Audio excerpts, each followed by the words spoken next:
Bueno, les estaba diciendo entonces, les estaba mostrando, ya vamos a ver que estos perfiles no son perfiles cualesquiera, los perfiles que conforman los dientes, sino que son perfiles que están estudiados y generados de tal que cumplan con lo que se llama la ley fundamental del engrane, ¿sí? Yo les he dicho, en este dibujo de palotes de Jardín Infante, le vuelvo a repetir, que para que este punto M, que es el punto de paso, sea el punto por el cual siempre pase la normal a ambos perfiles por el punto de contacto, ¿sí? Entonces, cualquiera sea el par de puntos que se ponga en contacto entre estos dos perfiles, ya sea por acá o ya sea por allá, tiene que suceder que la normal a ese par de perfiles en este nuevo punto de contacto tiene que pasar por el punto M. Y eso no se va a cumplir con cualquier perfil. O sea, estos perfiles, lo más probable, con seguridad se los puedo decir, no van a cumplir con esta situación, con esta condición. Para que estos dos perfiles cumplan con esa condición, estos dos perfiles deben ser conjugados. Conjugados. ¿Qué son perfiles conjugados? Entonces, son aquellos perfiles que van a permitir que se cumpla lo que denominamos la ley fundamental del engrane. Otra pregunta de parcial y que tienen que tener claro para cuando tengan que venir a rendir. Que no es más que lo que acabamos de decir. Es decir, la normal común a ambos perfiles en el punto de contacto debe cortar a la línea que une los centros, la normal común a los perfiles conjugados, en este caso, de los dientes en los diferentes puntos de contacto durante el engrane, debe pasar por un punto M sobre la línea que une los centros, al que nosotros llamamos punto de paso, el cual debe permanecer fijo para todos los puntos de contacto entre los perfiles, o sea, mientras dure la transmisión del movimiento. ¿Cómo logramos eso? Con los perfiles que hemos dicho que son conjugados, o sea, este perfil debe ser conjugado, este perfil, no lo puedo parar a la desgraciadamente, pero el perfil de este diente con el perfil del diente del otro engranaje deben ser conjugados entre sí. Eso quiere decir que son iguales, no tienen por qué ser iguales los perfiles. Lo que sí tiene que suceder es que sean conjugados, es decir, que cumplan con esta ley que está acá. La ley que dice, se los repito de nuevo, que hace que se cumpla que la normal común a ambos perfiles conjugados de los dientes en los diferentes puntos de contacto durante el engrane debe pasar por el punto M sobre la línea de centro, el cual debe permanecer fijo para todos los puntos de contacto entre los perfiles, o sea, mientras dure la transmisión de movimiento. Si ustedes notan, esto lo pongo un poquito para que ustedes vayan, cuando yo les muestre las figuras que vamos a ir mirando más adelante, tengan una idea. Fíjense que las flechitas lo que están mostrando son fuerzas. La fuerza de acción y la fuerza de reacción. Y que se mueve a lo largo de esta línea celeste. De esta línea celeste. Siempre el punto de contacto, fíjense, se mueve sobre esta línea celeste. Para cualquier par de puntos de contacto. Es decir, esta línea celeste, que si ustedes ven es tangente a esta circunferencia, ay, perdón, esta línea es tangente a esta circunferencia y es tangente a esta circunferencia. Ya se las voy a definir. Sí, básicamente, estas líneas se llaman círculos base. Y esta línea celeste es tangente a ambas. Y esta va a ser, como vamos a ver un poquito más adelante, esta va a ser la normal a ambos perfiles en el punto de contacto. Fíjense que mientras sucede la conexión entre los dos dientes, siempre el punto se mueve sobre la línea celeste. Básicamente. Bien.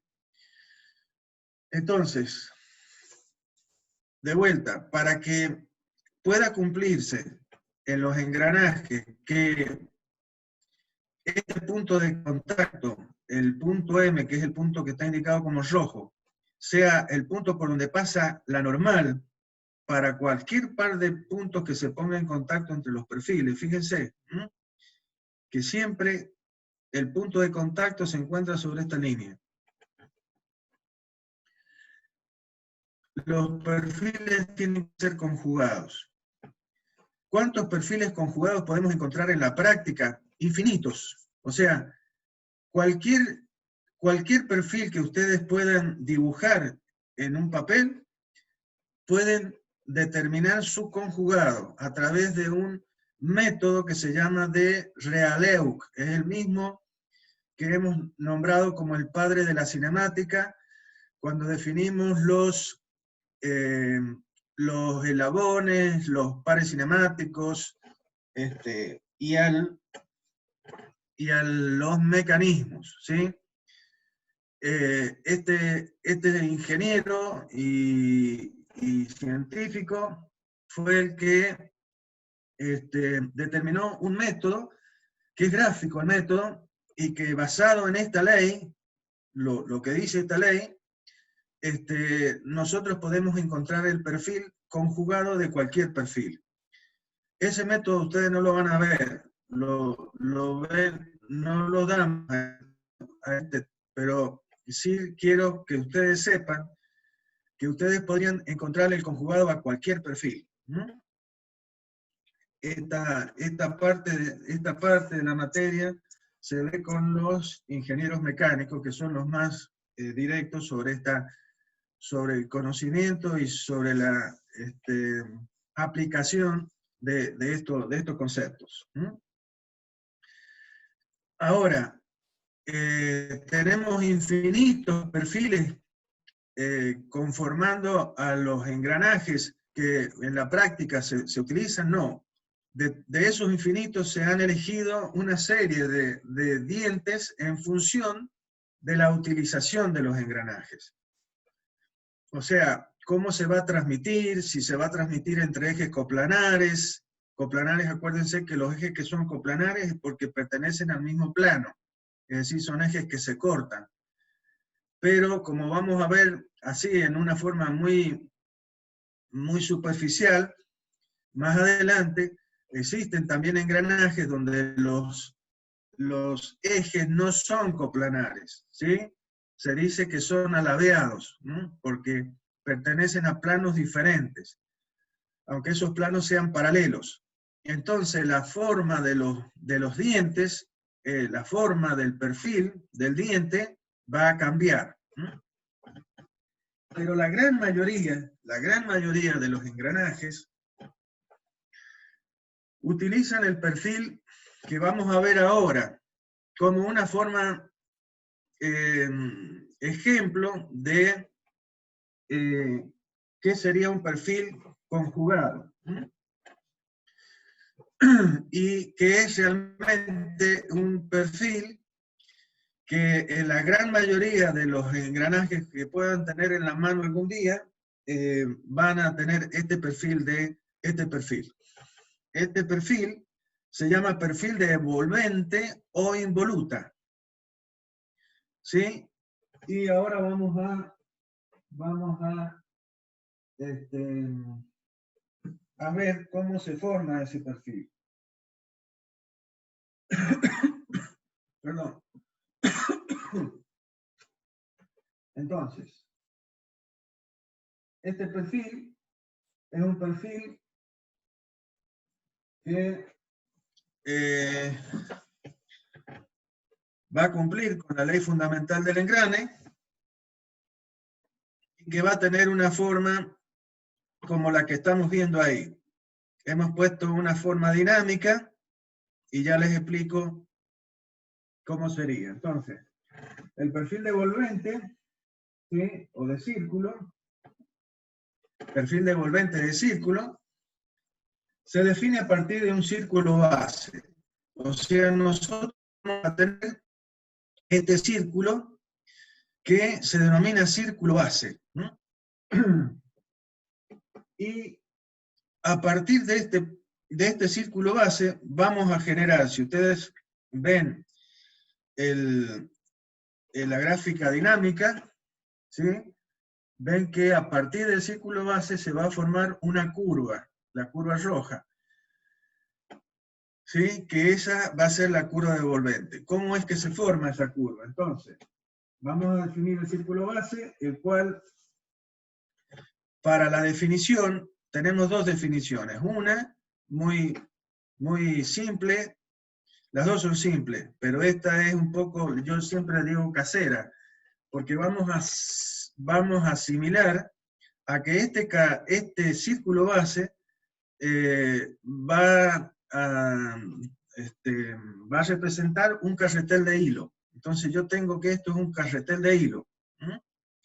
Y que sobre este carretel tengo enrollado un hilo. Y que este punto D, ¿sí?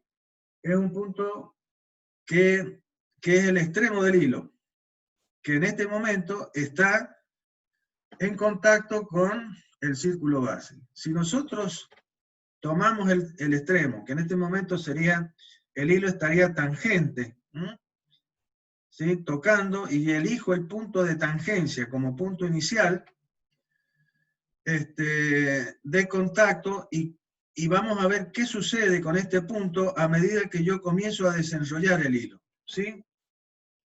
Entonces, si ustedes ven, yo comienzo a desenrollar el hilo, ¿y qué sucede? El hilo sigue, yo la condición que le pongo al ir desarrollando el hilo es que el hilo se mantenga tenso, o sea, yo mantengo la tensión del hilo, lo tiro, para que el hilo esté permanentemente tensado. Entonces, ¿qué va a suceder? Que se va a comenzar a desenrollar el hilo del círculo base, de tal manera que el punto D, que era el punto inicial, ¿sí? Que estaba sobre el círculo base, va a ocupar otro lugar sobre el plano sobre el cual está este círculo base. Entonces, el punto D pasó a ocupar otro punto dentro del plano que le vamos a designar con D1. Si seguimos desarrollando el hilo, y seguirá sucediendo lo mismo. El punto ahora D1, que es el mismo punto D, pasará a otra posición geométrica dentro del plano, ¿sí? De tal manera que el hilo sigue, si ustedes ven, sigue saliendo tangente, porque yo sigo manteniendo la tensión sobre este hilo. De la misma manera que lo muestra acá la representación dinámica que estamos haciendo, ¿sí? Bien. Seguimos moviéndonos, ¿sí? ¿Y qué pasó? Tenemos 4 puntos sobre el plano, que es el mismo punto D que se ha ido desplazando sobre el plano a medida que hemos ido desenrollando el hilo del círculo base. Entonces, si ahora nosotros unimos todos estos puntos, D, D1, D2, D3, lo que vamos a obtener es una curva, que es la que aparece acá como curva de color marrón, y esta curva es la que denominamos como curva como envolvente de círculo, ¿sí? Entonces, ¿cómo se ha formado? Fíjense, ¿cómo se ha formado la envolvente de círculo? Por una serie de puntos, ¿sí?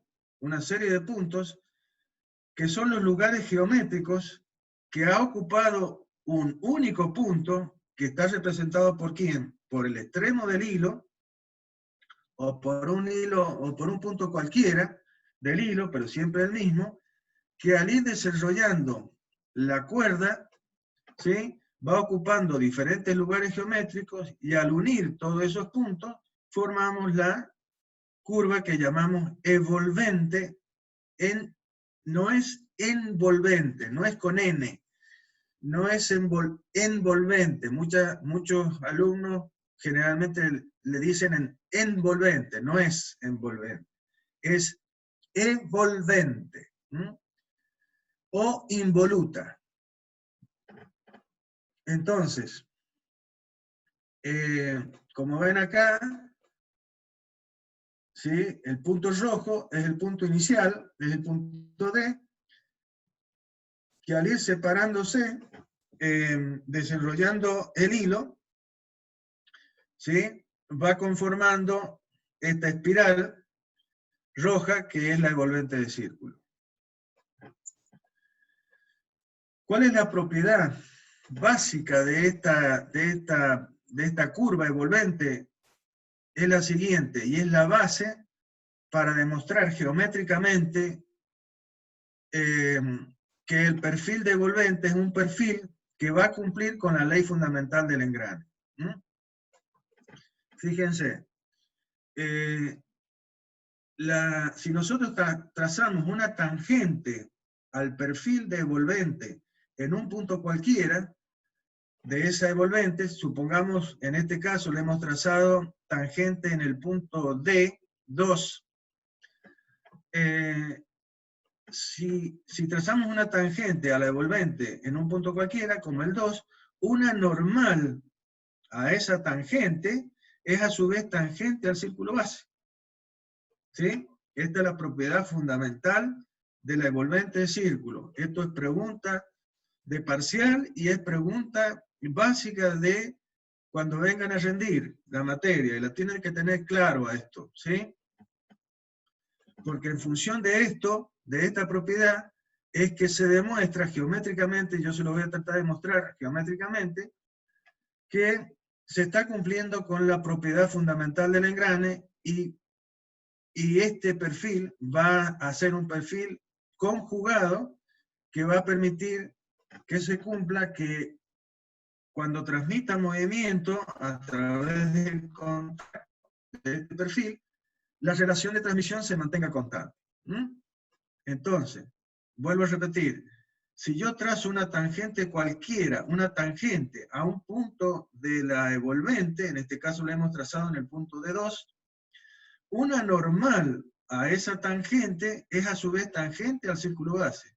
¿Y quién es la normal a la evolvente o a la tangente, que es a su vez tangente al círculo base? Y fíjense, es el pedazo de hilo, ¿sí?, que conforma este hilo. Es el que conforma la normal, ¿sí?, a la evolvente o a la tangente, que es a su vez tangente al círculo base.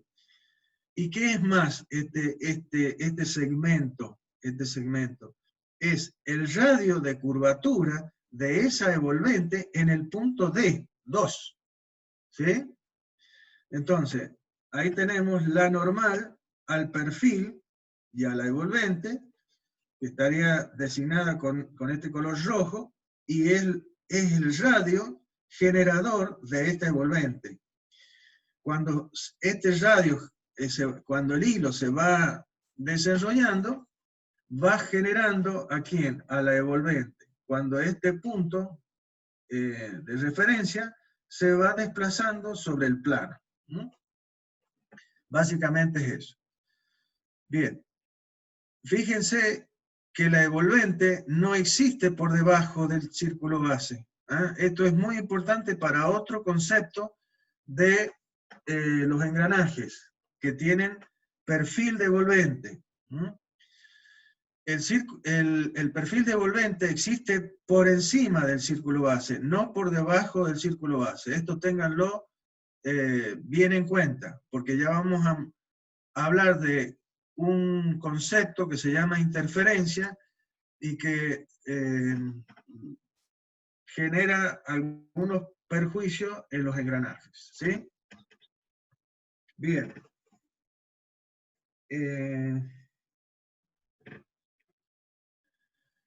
Otra forma más geométrica, ya usando un poco más la geometría sin pensar en carreteles ni en hilos, ¿sí? Más un poco de geometría analítica, es definir a la envolvente de la siguiente manera. Nosotros tenemos el mismo círculo base, o sea, no existe la envolvente si no tengo el círculo base, y tenemos una recta tangente al círculo base, por ejemplo, en el punto D. Entonces, si nosotros comenzamos a hacer rotar, así como está en el dibujo acá en el dinámico, ¿sí? A esta recta sobre el círculo base, ¿sí? Este punto D inicial, punto de referencia, va a comenzar a separarse. O sea que el punto D, el mismo punto D, al rotar la recta tangente sobre el círculo base, va a pasar de su posición D a una posición D1 sobre el plano sobre el cual está dibujado el círculo base, ¿sí? ¿Cómo está rotando? Esto es muy importante. ¿Cómo está rotando la recta tangente sobre el círculo base? Lo hace sin resbalar, ¿sí? No sin resfalar, ¿sí? Sino, es un chiste, perdón. Es sin resbalar, ¿sí? La tangente sobre el círculo base. Esto es muy importante para algo que vamos a definir con esta relación que hay acá abajo, al pie de la diapositiva. Entonces, si seguimos, si seguimos rotando, ¿qué le pasa aquí? Y va a seguir rodando la recta tangente sobre el círculo base, de tal manera que ahora el punto D pasó de D1 a D2 y finalmente pasa al punto D3.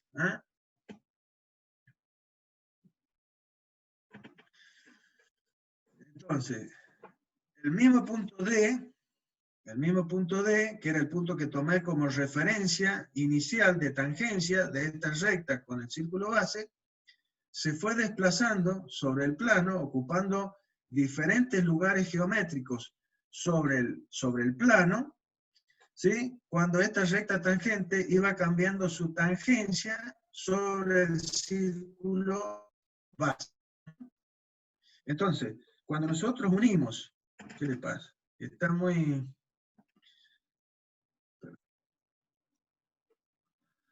Perdón, está muy sensible mi computadora, no sé qué le pasa. Disculpe. Entonces, cuando nosotros unimos todos los puntos de D1, D2 y D3, de la misma manera que lo hicimos anteriormente, definen una curva que es la curva devolvente, o involuta. Fíjense que es exactamente lo mismo. ¿Por qué? Porque si volvemos al anterior, nosotros hablábamos de... ¿Qué te pasa?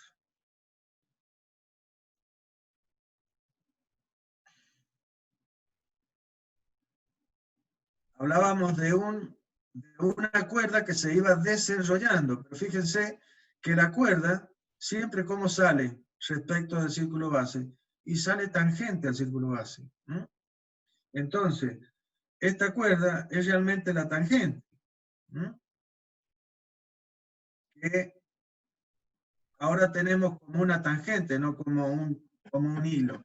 O sea que son perfectamente equivalentes las dos definiciones que estamos usando.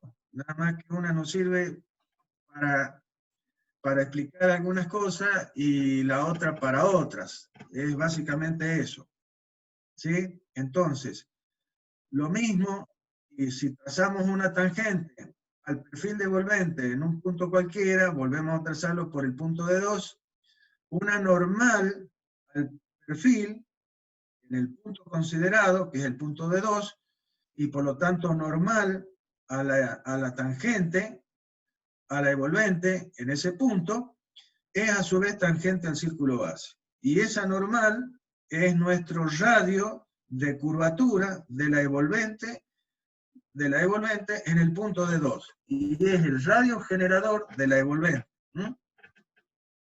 Bien, acá lo vemos en forma dinámica, a lo mismo, ¿sí? Cuando la recta tangente va rodando sin resbalar, a partir de ese punto inicial.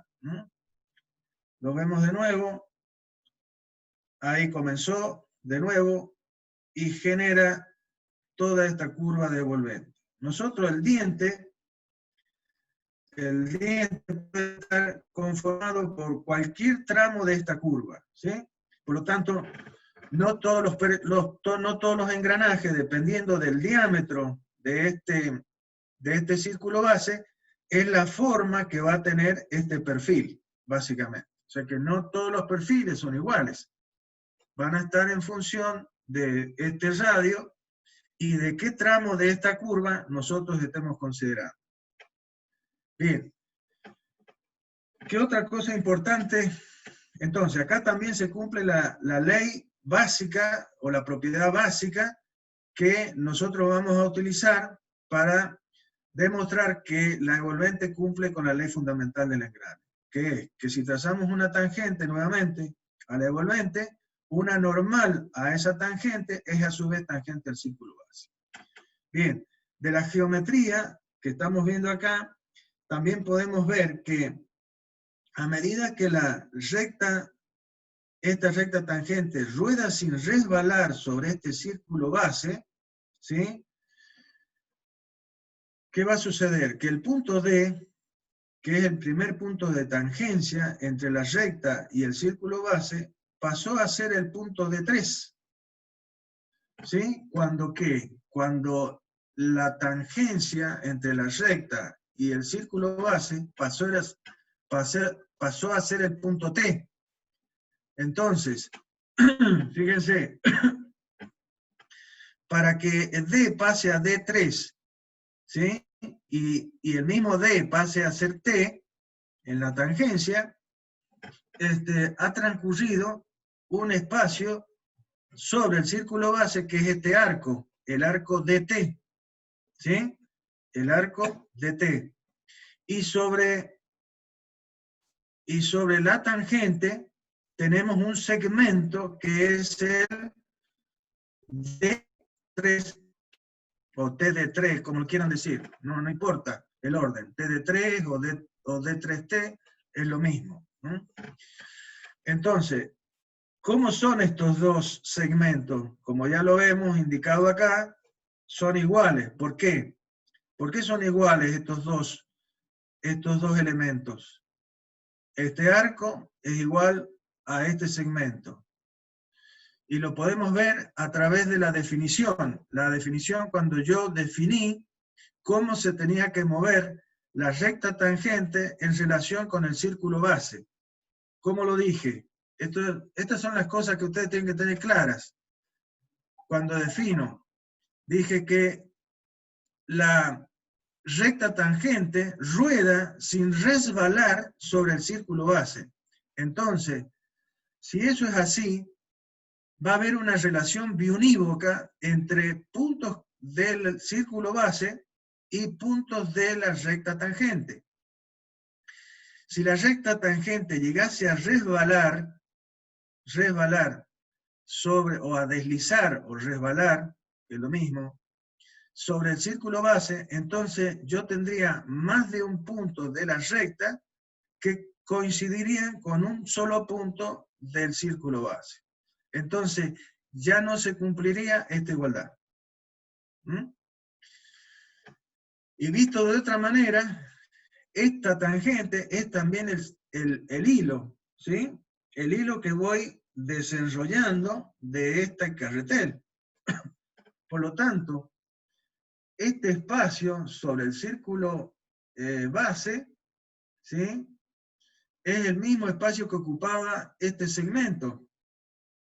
Porque este punto D, si lo empiezo a enrollar nuevamente, este punto D3, ¿con quién va a coincidir? Y con el punto D. Entonces, un punto de este arco le corresponde un punto en la recta tangente. Esto, ¿por qué es importante esto? Y porque, disculpen por favor, porque a través de esta igualdad nosotros vamos a poder construir este envolvente, porque ustedes se habrán preguntado, ¿y cómo hizo el ingeniero para dibujar este punto de 1, este punto de 2, este punto de 3? Se los digo porque todos los años siempre hay un curioso, o varios, que me preguntan, ingeniero, pero ¿cómo dibujó el D1, el D2 y el D3 sobre el plano? Y en función de esta igualdad, ¿no? Entonces, ya van a ver la construcción de la envolvente, lo tienen también ahí en el apunte. Yo se les explico cómo llegaríamos a formar esto. Entonces, si se cumple esta igualdad, lo que hacemos es, para dibujar este envolvente de círculo, lo que hacemos es particionar un sector, por ejemplo este sector del círculo base, en tantas partes como nosotros queramos, ¿sí? En tantas partes como nosotros queramos, iguales. Es decir que si esto es 90 grados, si esto es 90 grados, y lo divido en 10, quiere decir que voy a tener 10 partes de 9 grados, básicamente. Entonces, este ángulo va a ser conocido. Si este ángulo es conocido, y este radio es conocido, porque yo parto de un círculo base necesario para hacer la transmisión, entonces voy a conocer este ángulo y voy a conocer este radio. Y ustedes saben que si ustedes conocen el ángulo y el radio, pueden conocer el valor de este arco correspondiente a este ángulo. Entonces, este arco es conocido. Entonces, lo primero que vamos a hacer es trazar el círculo base, ¿sí? Para la necesidad que tengamos, con este radio conocido. Después vamos a particionar el primer cuadrante en tantas partes como queramos, ¿sí? ¿Para qué? Yo se los muestro rápidamente y así lo ven. Fíjense muy rápido, fíjense cómo sale facetada, ¿sí? No es una curva continua. Va a depender de que estas separaciones entre cada radio sean lo más cerquita posible para que la curva envolvente surja bien continua. ¿Ah? Aquí fíjense que son como segmentos. ¿Ah? Está facetada, se dice que está facetada. Y eso no tiene que ser así, tiene que ser una curva continua. ¿No? Entonces, cuanto más dividamos este cuadrante, más perfecta va a salir esta curva. Básicamente eso. Bien. ¿Cómo hacemos la construcción finalmente? Y bueno, conocido este arco, ¿sí? Nosotros vamos a particionar el cuadrante trazando estos radios. Acá lo hemos hecho hasta acá, podríamos haber hecho uno más acá. Una vez que tenemos los radios, ahora trazamos tangentes al círculo base que van a ser perpendiculares a estos radios. ¿Sí? O sea, es lo mismo sería lo mismo como es la definición. Entonces, trazamos tangentes al círculo base en donde el radio corta al círculo base. Entonces trazamos la tangente. Una vez que hemos hecho eso, ¿sí? Con el valor del arco, y dibujamos el segmento medimos el segmento sobre la tangente. Entonces, sobre la primera tangente, mido una vez el arco. Sobre la segunda tangente, mido 2 veces el arco. Sobre la tercera tangente, 3 veces el arco, y así sucesivamente. Entonces voy encontrando los cuales, el punto de 1, el punto de 2, el punto de 3 sobre las tangentes. Cuando unimos todos los puntos, obtenemos la envolvente del círculo. Esto es básico, entonces, para entender cómo se construye la envolvente del círculo. ¿En base a qué? Básicamente a este concepto de que este arco es igual al segmento. ¿Y por qué? Y porque hay una relación bionívoca entre los puntos del arco y el punto del segmento. Al desenrollarse el hilo, ¿sí? de la manera que lo